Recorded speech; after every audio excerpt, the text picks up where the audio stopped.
பொல்லாதது, ஒரு காவல் இல்லாதது.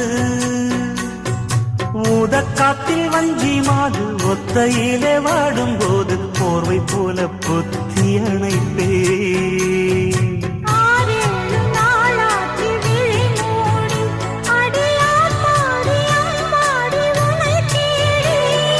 நீதானே மானே என் இளஞ்சோடி, உனை நீங்காது என்றும் என் உயிர் நாடி.